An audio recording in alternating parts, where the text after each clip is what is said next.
তাহলে আশা করি উপকারে লেগেছে। যদি টিপসটা উপকার লেগে থাকে পরের শীতকালের জন্য মনে রাখবেন। এখন তো আর ডালিয়ার সময় নেই, এবার তো শেষের দিকে। তো পরের শীতের সময় শুধু এইটুকু করে দেখুন, আপনারও ডালিয়া হবে। গ্যারান্টি দিচ্ছি, আপনারও কিন্তু ডালিয়া করা সম্ভব হবে, সেই অত কিছু ওষুধ সার ছাড়াই। দেখুন পরের ভিডিও, তাহলে আবার অন্য সময় কথা হবে। নমস্কার, আজকের এই ভিডিওটা আমার ডালিয়া গাছ নিয়ে। তো দর্শক বন্ধুরা, চলুন সহজে গাছ পাটে আমি দেখে নিই যে কীভাবে এই ডালিয়া গাছটা আমি করেছি, আর তার রেজাল্ট দেখুন। আপনারা দেখতেই পাচ্ছেন, অনেক ধরনের ভিডিও তো আছে ইউটিউবে, যে অমুক সার দিন, তমুক ইঞ্চি টপ দিন, বিভিন্ন রকম আছে। প্রথম কথা হচ্ছে যে ফুল নেওয়ার জন্য আমরা শখে করছি না কম্পিটিশনে পাঠানোর জন্য করছি, সেটা দেখতে হবে। যদি আমাদের কম্পিটিশনে পাঠানোর ব্যাপার না থাকে, তো সেখানে তো সাইজ বড় হওয়ার দরকার নেই, সংখ্যাটাই আমাদের অনেক আনন্দ দেবে। তো সেই জন্য মনে রাখতে হবে, যদি আপনারা ফুলের সংখ্যা, আমি কোনো রকম ইন্ট্রোডাকশান না দিই, সরাসরি কথাতেই চলে আসি, যেটা আমার আবার বলছি যে আমি করে যেটা উপলব্ধি করেছি। ডালিয়া খুব কমন কথা দেখবেন বলে, সবাই জানে সেটাও, যে যদি আপনারা সাইজটাকে বড় করতে চান ফুলের, তাহলে কিন্তু ছোট ব্রাঞ্চগুলোকে কেটে দিতে হবে। মিন্স গাছে একটাই কুঁড়ি থাকবে, সেটাকেই সমস্ত খাবার তাকে ছাড়তে হবে, এবং সেই কিন্তু যথেষ্ট বড় সাইজের হবে। এটা একদম সত্যি কথা, এটা নিয়ে কোনো অসুবিধা নেই। এই মৌমাছিটা তখন থেকে বিরক্ত করছে আমাকে। ঠিক আছে, তো হয়তো আমি ওকে বিরক্ত করছি, ও এসছে মধু খেতে, আমি এখানে ভিডিও করতে এসে বিরক্ত করছি। আচ্ছা, ফিরে আসি। তো এবার আমি দেখুন এখানে যেটা করেছি, প্রথম কথা হচ্ছে আমি যে সারটা একমাত্র ইউজ করি গাছ বাড়ানোর জন্য, নাইট্রোজেনের সোর্স, সেটা হচ্ছে খোল পচা, যেটা সবাই জানেন। এই খোল পচাটাও আবার কিন্তু মনে রাখবেন, গরমকালে কিন্তু দেওয়া যায় না, এত গরম হবে তাতে গাছ কিন্তু পুড়ে যাবে, নষ্ট হয়ে যাবে। তো তখন খোল পচা দেবো না। আমি যেহেতু এটা শীতের সময় হয়েছে, এই জানুয়ারি মাস থেকে এটাকে বাড়িয়েছিলাম, ডিসেম্বর মাস থেকে বাড়িয়েছিলাম, মোটামুটি 2-2.5 মাসের মধ্যে কিন্তু ডালিয়া ফুল দিয়ে দেয় যদি ঠিকঠাক গ্রোথ পায়। তো 2-2.5-3 মাসের ম্যাক্সিমাম এর মধ্যে যখন ফুল দিতে শুরু করে দেবে, আর ফুলটার সাস্টেন দেখেছেন দিন 7 মতো থাকে। তো ওয়েদারের ওপর, যদি ঠান্ডা ঠান্ডা ওয়েদার থাকে এটা 10 দিন হতে পারে। তো ওয়েদারের ওপর ডিপেন্ড করে। আমার এই মাটিটা যখন তৈরি করেছিলাম, তখন আমি কোনো রকমই আলাদা আলাদা করে গাছ বসাইনি, 4টে গাছ একসাথে বসিয়েছি। হ্যাঁ, আমি রিপিট করছি, 4টে ডালিয়া গাছ আমি এখানে একসাথে বসিয়েছি। তো নার্সারি বলেছিল আলাদা কালার, কিন্তু সম্পূর্ণ আলাদা পাইনি। যাই হোক, তো প্রসঙ্গটা যেটা আমার একটাই বলার জন্য এই ভিডিওটা মেনলি করা, যে ডালিয়া যদি আপনি সিঙ্গেল গাছে করেন, সিঙ্গেল খাবারটা দিতে পারবেন, আর যদি একসাথে এরকম করেন, তাহলে একসাথেই গাছটা হবে, এমন না যে হবে না। এ দেখুন ফলের যে ট্রেটা রয়েছে দেখতে পাচ্ছেন,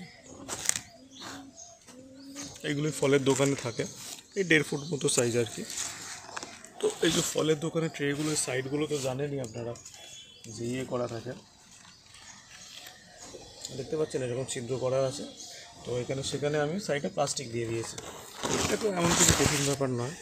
তো আমার মেন কন্টেনারের জিনিস যেটা ছিল সেটা হচ্ছে কোকোপিট, আর খাবার হিসেবে যেটা ছিল গাছ বাড়ানোর জন্য, আবার বললাম আমি খোল পচা ইউজ করেছিলাম।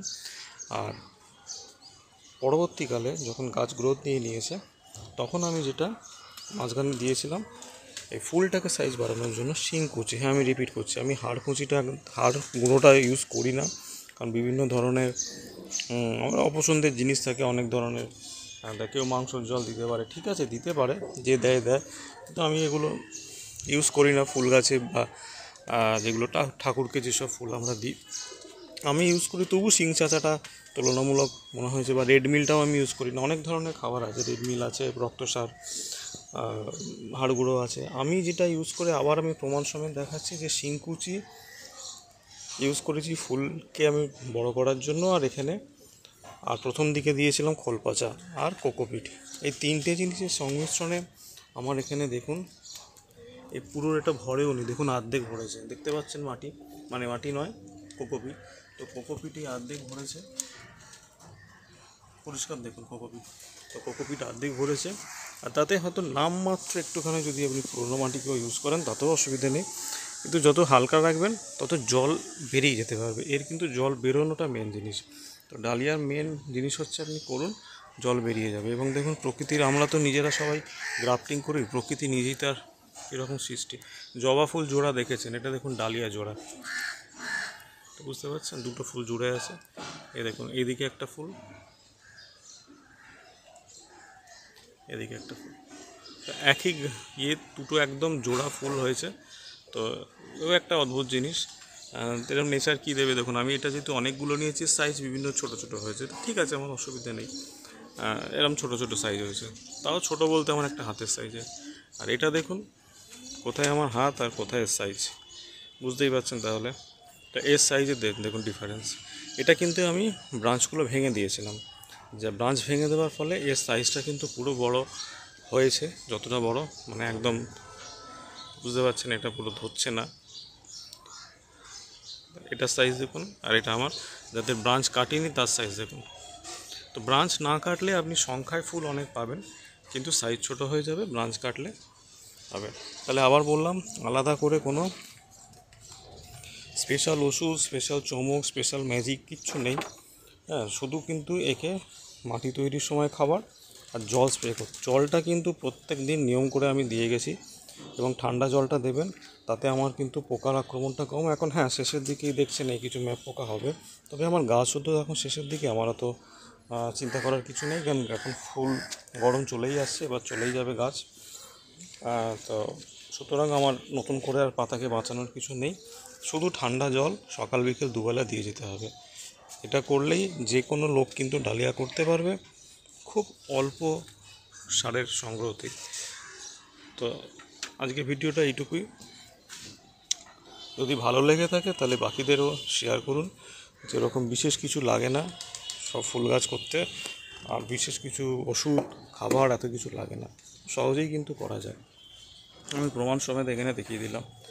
যে নার্সারিরা বিক্রি করতে পারবেন না সার, তাদের হয়তো একটু বিরক্ত হবে যে না ইনি এত কী বলছেন, কিন্তু এটা আমি প্রমাণ দেখিয়ে দিলাম। ভালো থাকবেন, পরে আবার অন্য ভিডিও কথা হবে।